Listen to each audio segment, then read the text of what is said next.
Apapun juga yang Tuhan percayakan, besar atau kecil, jadilah luar biasa dalam perkara sederhana. Kita berdoa menyapa Tuhan sebelum mendengar firman-Nya. Mari kita sama-sama berdoa. Tuhan Yesus, terima kasih. Sampaikan sabda-Mu dari hati. Jadikan kami orang-orang yang sungguh-sungguh persis seperti yang Tuhan mau.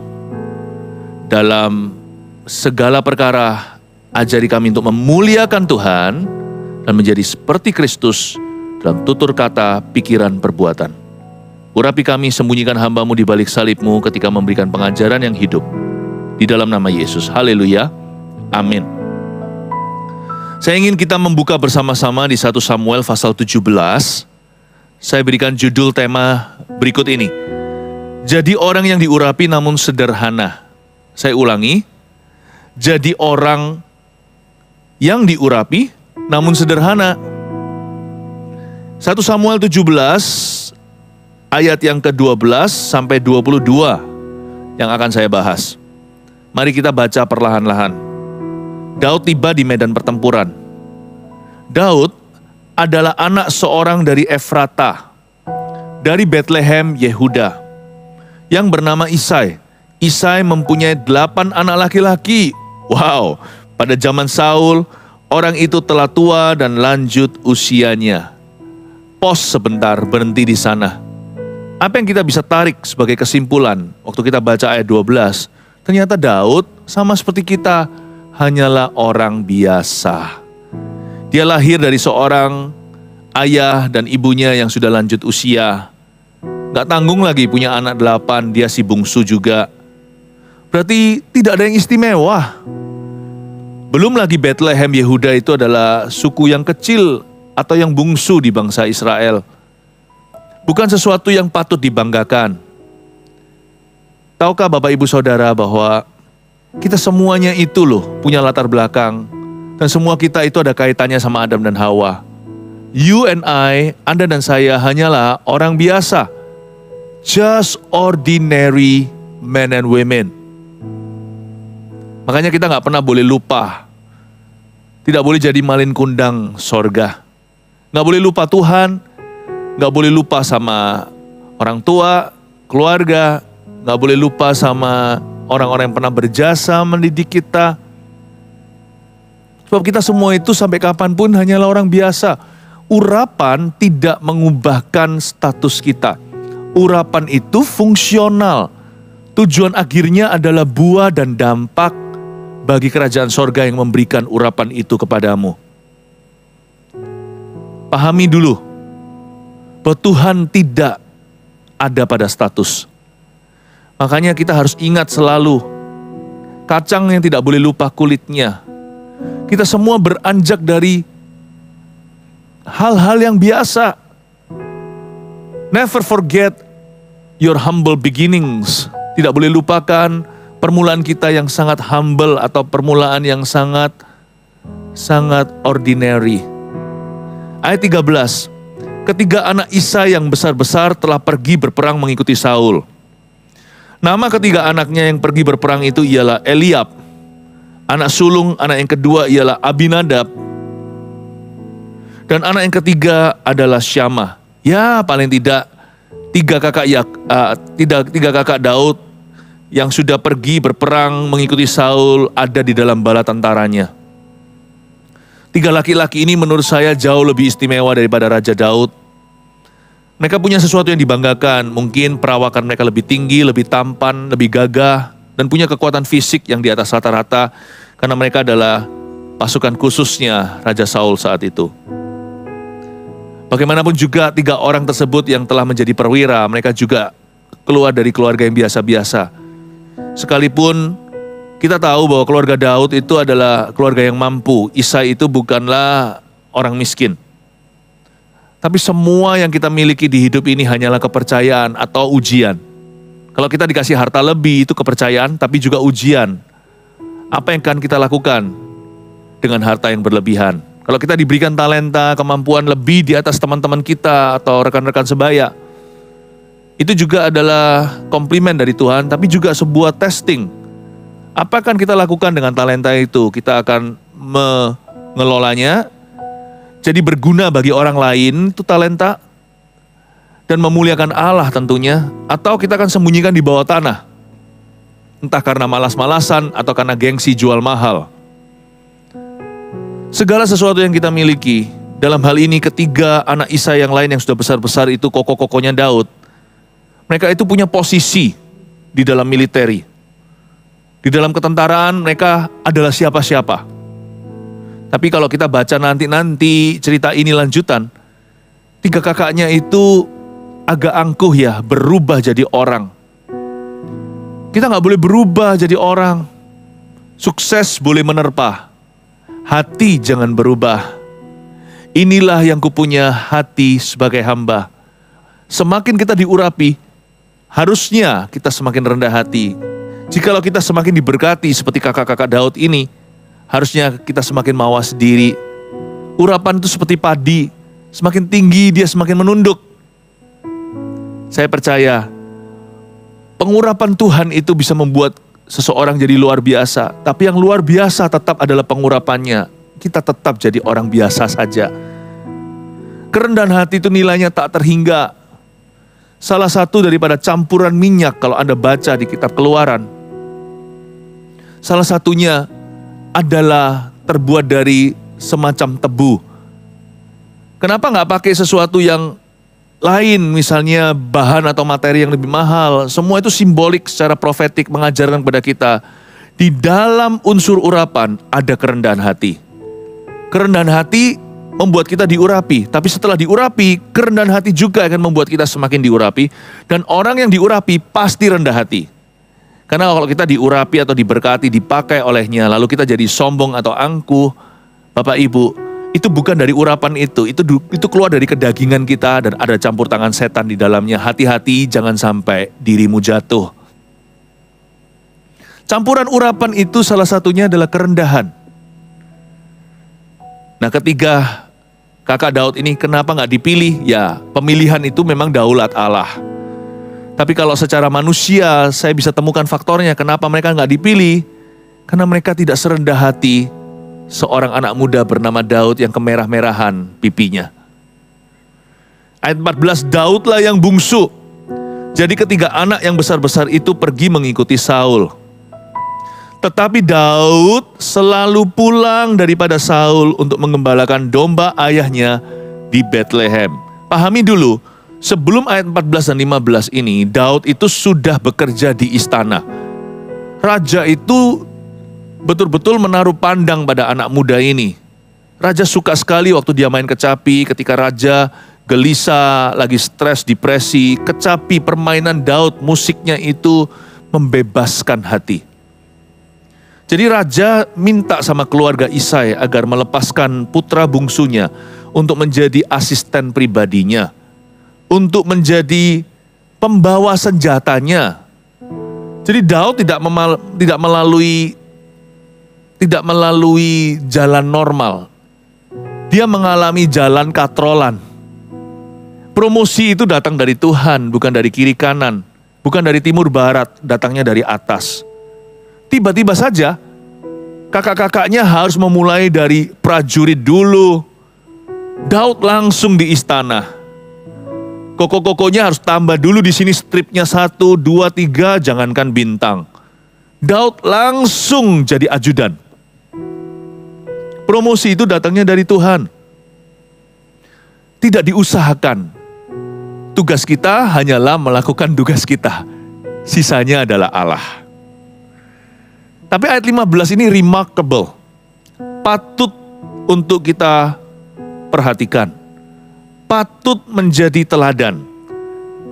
Ayat 15 sekali lagi, tetapi Daud selalu pulang daripada Saul untuk menggembalakan domba ayahnya di Bethlehem. Daud ini mendarat, sekalipun dia sudah pangkat, tapi dia selalu pulang kepada ayahnya. Dia selalu mendarat kembali dan membumi. Daud selalu pulang daripada Saul. Dia nggak sok-sokan. Saya yakin waktu dia sampai di rumah ayahnya, dia tanggalkan baju kebesaran. Baju ajudan, dia kembali jadi sinyo-sinyo. Atau kembali menjadi anak muda di rumahnya, lalu menggembalakan domba ayahnya. Kalau sekarang menjadi gembala itu suatu yang mulia. Wah, gembala gereja. Zaman dulu, yang namanya gembala itu kerjaan yang hina. Karena yang dia gembalakan adalah domba. Ini adalah pekerjaan yang membuat baju kita bau ternak. Lalu kita kena sengatan matahari, gosong kulit, gak bisa seperti bangsawan. Melelahkan, berkeringat, bau lagi seluruh badan. Ini bukanlah pekerjaan dengan posisi tinggi, gaji tinggi. Dan kemungkinan bahkan Daud melakukan ini secara sukarela untuk papa. Ayahnya kan sudah tua, mungkin domba-domba papanya nih, dia bilang, udah biar aku aja yang jaga. Domba-domba bagian kakak-kakaknya udah dijaga sama mereka. Jadi Daud itu ringan tangan. Harusnya dia bisa gaya. Dia bisa membual di hadapan ayahnya. Kan si bungsu butuh pengakuan. Tapi Daud tidak melakukannya. Daud pulang tidak banyak bicara. Langsung kembali ke papa. Menggembalakan domba ayahnya. Di Bethlehem lagi, tempat terpencil. Daerah kecil Bethlehem itu apa artinya? Dia baru jadi terkenal nanti saat kelahiran Yesus Kristus. Tapi Bethlehem itu tidak diperhitungkan. Apa yang dia lakukan tidak diperhitungkan. Tapi Daud selalu kembali ke situ. Dari sini kita bisa mempelajari sesuatu yang simpel sekali sebagai orang yang diurapi oleh Allah. Karena waktu Daud pulang daripada Saul untuk menggembalakan domba ayahnya, Daud sudah diurapi sebelumnya. Anda ingat ya? Baru pasal sebelumnya Daud itu dituangi minyak di kepalanya langsung dari tanduk hewan. Tidak tanggung-tanggung dari tangan pendeta Wahid nomor 1 zaman itu. Seorang hamba Tuhan, Nabi Samuel namanya. Daud itu sudah dimuliakan. Kalau kita review ceritanya gimana Daud diurapi, itu koko-kokonya, kakak-kakaknya, papanya pun tidak boleh duduk. Mereka semua berdiri menunggu si bungsu. Bukankah kamu masih punya anak satu lagi? Bawa ke sini. Aku mau lihat apakah dia pilihan Allah. Semua berdiri standing ovation menunggu Daud tiba. Daud itu sudah diurapi, tapi tetap rendah hati. Daud itu sudah pangkat, tapi tetap mendarat. Dia di istana raja, sudah diindahkan, tapi dia tetap pulang membumi dengan tugas sehari-hari. I love this. Dari sini kita belajar, saya tarik kesimpulan untuk hidup saya ya, saya aplikasi dan terapkan. Jadi orang itu biasa aja lah. Sampai kapanpun jadi orang itu biasa aja. Yang luar biasa itu urapannya. Yang penting, yang luar biasa adalah buahnya, dampaknya, pengaruhnya. Tapi orangnya sendiri, lepas dari pengaruh, buah, mujizatnya, kuasa Allah bekerja. Ya, lalu selain pengaruh, dampak tadi itu bukti nyata. Lepas dari semua itu, kita secara individu, jadilah biasa, jadilah murni, jadilah ordinary. Yang extraordinary, yang luar biasa itu adalah apa yang Allah kerjakan lewat hidup orang ini, atau orang itu. Tapi orang itu sendiri, hendaknya forever and ever. Ingat ayat 12, dia adalah anak seseorang, saudara seseorang seperti Daud si bungsu. Dia dari keluarga biasa, meskipun kaya atau apa, hanya manusia. Hanyalah hamba-hamba Allah yang dipercayai dan diuji. Udah sampai kapanpun ya, let's just be simple. Jadi sederhana. Sampai kapanpun jadi pure, jadi murni. Seperti anak kecil aja imannya, lugu. Tidak bodoh atau mudah dibodohi, tapi lugu itu artinya sengaja untuk tetap murni hati. Lugu di sini artinya sengaja untuk polos by choice, bukan karena kurang berpengetahuan, bukan karena tidak punya trauma di hidupnya, pasti punya pengalaman buruk dengan orang, tapi tetap memilih untuk percaya sama orang. Bukan berarti doanya semua dijawab, tapi tetap memilih untuk percaya pada Tuhan. Polos by choice, polos dengan pilihan. Kalau kita bisa jadi orang gitu ya, kita kan forever sampai kapanpun dicinta sama Roh Allah.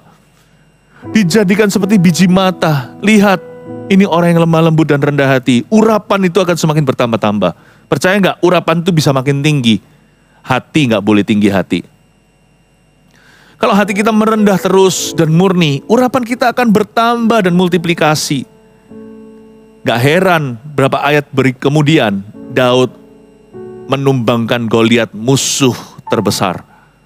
Dan Daud menyelamatkan satu bangsa menjadi pahlawan nasional. Gampang untuk Tuhan angkat jikalau kita merendahkan hati di tangan Tuhan yang kuat. Ayat 16, orang Filistin itu maju mendekat pada pagi hari dan pada petang hari. Demikianlah ia tampil ke depan 40 hari lamanya. Inilah latar belakang peperangan yang terjadi di lembah itu. Goliat ini menghujat. Dia menghujat Allah Israel, menghujat umat Tuhan. Lalu ayat 17, Isai berkata kepada Daud anaknya, ambillah untuk kakak-kakakmu berti gandum ini seefah. Dan roti yang 10 ini, bawalah cepat-cepat ke perkemahan kepada kakak-kakakmu. Apa nggak tersinggung nih? Dia udah punya pekerjaan tetap di sisi presiden atau Israel number 1. Israel 1. Tapi sekarang disuruh kerja rantangan. Nggak dibayar lagi. Ambil untuk kakakmu. Ini semua kekeluargaan.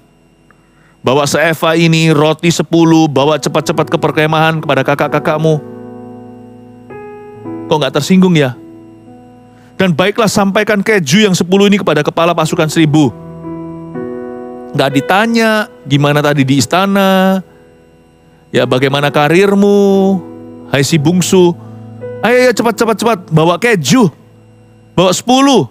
Yang tadi untuk koko-koko kakak-kakaknya. Mas-masnya, yang ini sekarang untuk kepala pasukan 1000, untuk kaptennya. Tengoklah apakah kakak-kakakmu selamat. Dan bawalah pulang suatu tanda dari mereka. Saul dan mereka itu dan semua orang Israel ada di lembah terbantin tengah berperang melawan orang Filistin. Coba lihat, sekalipun Daud sudah diurapi, di atas kepalanya ada pengurapan. Di pasal sebelumnya dituliskan, setelah urapan itu mengena ke kepala, minyak itu dituangkan oleh Nabi Samuel lewat tanduk hewan. Apa yang terjadi? Mulai hari itu, sejak hari itu dan seterusnya, berkuasalah roh Tuhan atas Daud. Itu tertulis di dalam ayat. Mulai saat itu dan seterusnya berkuasalah roh Allah. Kata berkuasa itu berarti nampak nyata Allah bekerja lewat dirinya. Perkataannya terjadi, kemana-mana dia pergi selalu keberuntungan. Ya, lalu kelihatanlah gak bisa disangkali bahwa roh Tuhan berdaulat. Kata berkuasalah roh Allah di situ itu adalah maka Roh Kudus advances. Maka Roh Kudus membawa kemajuan yang drastis di dalam hidupnya. Sehingga semua orang tidak bisa menyangkali lagi bahwa itu pasti Tuhan di dalam dirinya. The Holy Spirit advances, mengalami kemajuan yang pesat. Apa yang Roh Allah lakukan di dalam diri seorang manusia, yang Tuhan lakukan dalam diri Daud sejak dituangi minyak, semua orang bisa melihat ada sesuatu yang pesat. Tapi hati Daud gak berubah. Menurut saya inilah generator urapannya. Ambillah untuk kakakmu berti gandum, kasih roti 10, bawa keju, kasih ke kepala pasukan 1000. Daud tidak mengeluh. Like Jesus, seperti Yesus.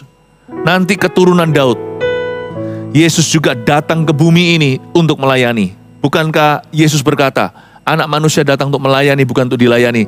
Lalu setelah itu, Yesus membasuh kaki murid-muridnya. Daud juga sama. When you set your heart to serve others and to place other people's interest first. Kalau kita sudah tuning hati kita itu untuk melayani sesama kita dan taruh kepentingan mereka di atas kepentingan kita, seperti Yesus, kita akan dipakai oleh Bapa. Dan seperti Yesus, kita akan kalahkan iblis. Kalau Yesus mengalahkan di kayu salibnya, kita mengalahkan iblis saat kita mau pikul salib untuk sesama. Daud tiba di medan perang dengan roh pelayanan. Dia tiba di dalam medan perang dalam jubah melayani. Dia tiba di medan pertempuran dengan hati hamba. With a servant heart. Dari sini saya menarik sebuah kesimpulan. Urapan itu for ministry. Urapan itu tidak untuk pembuktian diri, bukan demi manifestasi. Meskipun kalau kita diurapi, pasti ada manifestasinya. Bisa fisik, bisa kejadian-kejadian, bisa bukti-bukti nyata, bisa tanda-tanda heran, bisa perkataan yang kejadian, bisa otoritas yang tidak bisa ditolak oleh orang. Pokoknya, urapan itu pasti ada manifestasinya, ada tanda. Tapi urapan diberi bukan supaya kita itu punya tanda-tanda. Urapan itu diberikan bukan supaya kita itu cari manifestasinya. Tujuan kita diurapi adalah melayani, saya ulangi. Tujuan kita diurapi adalah untuk melayani. Dan Daud tahu itu. Karena hatinya berada di tempat yang tepat. Maka pengurapan itu tidak bisa dihalangi. Tidak ada rintangan urapan itu untuk bekerja di dalam dirinya. Kalau bicara soal urapan ya, Saul juga diurapi. Tapi setelah diurapi, dia maunya kudu memerintah. Awal-awal dia main perintah karena memang kan perang darurat, berhasil Tuhan sertai. Tapi nantinya gak berubah. Saul itu kurang menghamba. Sama-sama terima urapan, tapi respon hati berbeda. Yang satu binasa, yang satu semakin diurapi oleh Allah. Ingatlah, tujuan urapan ini adalah untuk melayani. Dan jikalau hatimu rindu melayani, engkau pasti diurapi. Chicken and egg, ayam dan telur mana dulu? Kalau sesuai ciptaan di kitab Kejadian ya hewannya. Lalu mereka berkembang biak. Tapi kalau sekarang kan susah kita tahu yang mana dulu. Kadang kita lihat telur nanti jadi ayam, ntar pasti bertelur. Ini sama. Mana dulu hayo? Diurapi dulu baru melayani? Atau karena kita itu punya hati untuk melayani, kita diurapi? Dua-dua sama duluan. Jadi kita gak usah minta sama Tuhan merengek-rengek, urapi aku, gak usah. Lihat kebutuhan. Cari apakah ada bejana kosong. Isi semampunya dengan apa yang ada padamu. Isilah dengan tulus hati dari roh yang berbelas kasih. Lihat nanti ya, gak usah diminta pengurapan itu. Urapan itu akan mengalir seperti bejana janda yang tidak berhenti dialiri minyak. Hingga bejana terakhir yang mereka punya, baru setelah itu minyak berhenti. Urapan itu kan berhenti ketika Anda tidak ada lagi niat untuk melayani. Urapan itu kan berhenti dengan sendirinya jikalau tidak ada keperluan. Karena urapan itu fungsi atau fungsional. Jadi kalau kita ingin diurapi, nggak usah minta urapan. Kalau kita ingin diurapi, pekalah pada kebutuhan orang lain di sekelilingmu. Telur dan ayam mana dulu? Dalam hal ini, kebutuhan dulu. Urapan menyusul. Tapi kalau kita tahu kita diurapi, kita ditumpang tangan, didoakan, bahkan ditabiskan kalau dalam dunia gereja. Atau kita berdoa sebelum kita bekerja. Ingatlah, ketika Anda dan saya serah terima dari tangan Tuhan sebuah pengurapan yang baru, berarti ada tugas baru. Setiap kali urapan dicurahkan, di situ selalu ada bejana kosong yang harus diisi. Ambillah untuk kakak-kakakmu berti gandum. Bawa roti 10. Bawa keju kepada kepala pasukan 1000. Tengoklah apakah mereka baik-baik saja. Bawalah suatu tanda dari mereka. Saya berdoa di dalam nama Tuhan Yesus, agar kita semua mengerti dan memahami betapa pentingnya kita itu melayani sesama kita. Bisa pelayanan secara formal di dalam gereja, Atau semudah di luar sana Anda lihat ada orang bengong mau tahu di mana sih tempat ini. Waktu Anda tanya sama orang itu, ada yang perlu saya bantu? Oh iya, saya bingung ini mana. Oh itu loh, sebelah situ lurus, lalu kanan, lalu sebelah kiri. Anda akan sampai. Lihat itu juga pelayanan. Melayani itu jadi berkat buat orang lain, jadi jawaban. Dan setiap kali Anda lakukan itu, the anointing will flow in you. Ada urapan tertentu yang akan mengalir di dalam dirimu. Ayat 20. Lalu Daud bangun pagi-pagi, ditinggalkannya lah kambing dombanya pada seorang penjaga. Lalu mengangkat muatan dan pergi seperti yang diperintahkan Isai kepadanya. Sampailah ia ke perkemahan ketika tentara keluar untuk mengatur barisannya dan mengangkat sorak perang. Ayat 20. Kalau saya jadi Daud saya pasti sudah malas. Jikalau hati saya tidak benar pada tempatnya, ngapain aku pergi ke kakakku yang suka bully aku? Bawa keju lagi, bawa roti 10. Bangun siang-siang, Seringkali kita suka procrastinate dalam bahasa Inggrisnya. Kita suka muter-muter dulu untuk melakukan tugas yang kita tidak inginkan. Untuk melakukan suatu tanggung jawab yang kita selama ini hindari. Aduh, haruskah aku pergi hari ini? Haruskah aku melakukan ini? Masa harus aku sih? Tapi Daud gak begitu. Orang ini excellent spiritnya. Dia Daud langsung bangun pagi-pagi. Kambing domba itu kerjaan hina, kerjaan lowly, kerjaan yang rendahan. Itu pun dia tanggung jawab loh di perkara kecil dan perkara sederhana. Dia serahkan tinggalkan kambing dombanya pada seorang penjaga, mungkin penjaga upahan. Kamu take care ya, nanti saya kasih kamu fee-nya. Dia nggak mau mentang-mentang ada tugas yang lebih besar, dia lari dari tanggung jawab. Enggak. Semua tugas adalah tugas dari Tuhan. Bagi Daud, every task, besar atau kecil, semuanya itu adalah tanggung jawabnya di hadapan Tuhan. Dia serahkan. Orang Israel dan orang Filistin itu mengatur barisannya, ayat 21. Barisan berhadapan dengan barisan. Lalu Daud, baca ini, pahami. Lalu Daud menurunkan barang-barangnya dan meninggalkannya di tangan-tangan penjaga barang-barang tentara. Lalu baru berlari-larilah Daud ke tempat barisan. Sesampai di sana bertanyalah ia kepada kakak-kakaknya, apakah mereka selamat. Ayat 22. Lalu Daud menurunkan barang-barangnya dan meninggalkannya di tangan penjaga barang-barang tentara. Bukan hanya dia percayakan dulu domba kambing yang akan ditinggal seharian, dia juga percayakan waktu dia sampai ke medan pertempuran, barang-barang yang dia bawa itu ditaruh dulu di penjaga barang tentara, ditaruh di lokernya. Sebelum dia lari, kan dia dapat pesan dari papa, cari tahu, bawa tanda apakah kakak-kakakmu baik-baik saja. Jadi tugasnya itu berlapis-lapis. Dia taruh dulu. Daud ini teratur sekali, excellent spirit. Setelah dia taruh domba kambingnya, dia pergi. Sesampai di medan pertempuran, dia cari lokernya, taruh barang dulu, baru sapa koko-kokonya. Dia menurunkan barang-barang dan meninggalkannya di tangan penjaga barang tentara, di tangan orang-orang yang tepat. Kambing domba di penjaganya, barang-barang di penjaga barang tentara. Wow! Apa yang kita bisa pelajari dari sini? Orang yang diurapi itu teratur. Kita boleh nge-flow, tapi sebelum kita flowing with the Holy Spirit, kita harus belajar dulu walking with the Holy Spirit.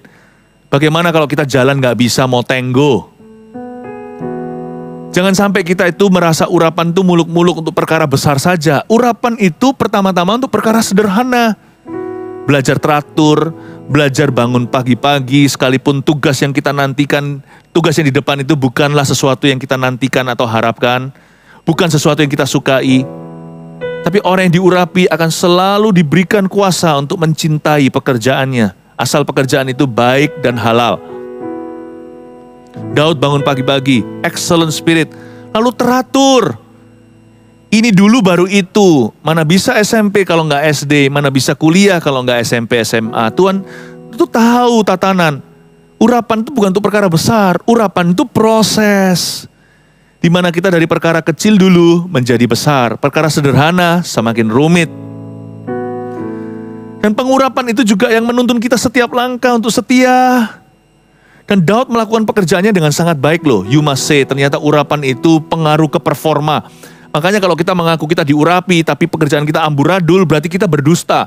Karena orang yang diurapi pasti bagus pekerjaannya. Dia taruh dulu ini di sini, itu di itu, baru kemudian dia lakukan tugas kemudian. Daud itu sangat-sangat bertanggung jawab. Dan setiap tugasnya tidak ada yang dibengkelaikan. Kalau bisa dikasih grade A, B, C seperti nilai sekolah kita, bahkan D dan F atau fail atau gagal, Daud minimal A- dalam segala pekerjaannya jikalau bukan A+. Bagus ya. Daud gak pedulikan apa itu urapan, dia sudah diurapi, dia tahu. Tugas Daud hanya satu, tahukah sama dengan kita? Tugas kita hanyalah, are you ready? Melakukan tugas kita. Saya ulangi, tugas kita itu hanyalah melakukan tugas kita. Sisanya itu, urapan Tuhan nanti akan luar biasa bekerja. Dimulai perkara sederhana, singkat cerita. Sebelum Daud bunuh Goliat, Daud cerita sama Saul nantinya, hambamu ini, waktu jaga domba kambingnya ayahku, sudah pernah membunuh singa dan beruang. Lihat tuh. Bahkan ketika dia dipercaya perkara yang biasa aja, dia sudah luar biasa. Dia gak menunggu sampai masuk koran dan berita, baru dia merasakan urapan. Urapan itu beserta dia setiap langkahnya. Dia sudah tumbangkan hewan-hewan yang sama ganasnya dengan Goliat. Gimana pun juga, Goliat kalau lawan singa dan beruang juga unda-undi 11-12. Gak gampang loh, karena ini bukan singa-singa sekarang yang kita kenal. Ini singa yang lebih besar, mungkin yang sudah punah. Ini singa-singa yang di Yehuda. Saya ingin Anda dan saya untuk melihat Bapak, Ibu, dan jemaat yang terkasih bahwa Daud itu hanya fokus saja. Dia hanya fokus pada satu, pada Tuhannya dan pada tugasnya. Udah. Urapan itu bekerja setiap langkahnya. Pada waktu di langkah awal, beruang singa. Langkah berikutnya, Goliat tumbang. Tahu nggak? Tidak perlu kita itu menjadi orang luar biasa. Agar Tuhan bisa urapi kita dengan dahsyat. Kalau kita setia dalam perkara sederhana, perkara besar sudah mulai terjadi dalam diri Anda. Mari kita yakin sama-sama sebagai orang yang diurapi, kita rangkumkan pelajaran kita hari ini. Yang pertama, jangan pernah lupa bahwa kita hanyalah orang biasa. Yang luar biasa itu urapannya. Karena itu beritahu pada dirimu sendiri, jadi orang biasa aja. Biar yang luar biasa adalah buahnya. Miliki hati untuk melayani. Selalu kalau kita tiba di mana, di medan pertempuran, di keluarga, di tempat kerja, di gereja, selalu datang dengan hati seperti Kristus. I come to serve. Aku datang untuk melayani. Lalu yang ketiga, apapun juga yang Tuhan percayakan, besar atau kecil, jadilah luar biasa dalam perkara sederhana. Sungguh-sungguh bangun pagi-pagi, serahkan kepada siapa kau harus serahkan tugas tersebut. Lakukan apa yang menjadi bagian tugasmu sendiri, selesaikan dengan sebaik-baiknya, maksimalkan talenta. Waktu kita seperti itu, tidak bisa tidak, takdir kita adalah perkara-perkara besar menanti. Sebab orang yang diurapi dan setia dalam perkara sederhana, cepat lambat seperti gravitasi. Kalau sesuatu dilempar dari atas pasti turun ke bawah. Tapi kalau orang yang setia dalam perkara kecil, orang itu kalau dilempar dari tangan Tuhan, pasti naik ke atas. Haleluya. Singkat cerita, jadi orang yang diurapi harus tentunya, namun tetaplah sederhana. Haleluya, terima kasih Tuhan. Berikan kepada kami hati, mari kita berdoa seperti seorang hamba, seperti Yesus Kristus ya Tuhan. Tidak membawa apa-apa, kami suatu hari hanya pulang membawa hati hamba. Biar Tuhan yang menilai pekerjaan performa, nama Tuhan ditinggikan. Pakai setiap jemaatmu, pakai umatmu secara luar biasa. Dan Tuhan tetap jagai hati kami, selama-lamanya sederhana. Terima kasih Bapa. Pesan singkat hamba sampaikan, mulai hari ini berjalanlah dengan umatmu. Advance, dear Holy Spirit. Berkuasalah atas diri setiap orang yang mendengarkan firman ini dan kau urapi. Dalam nama Yesus. Amin.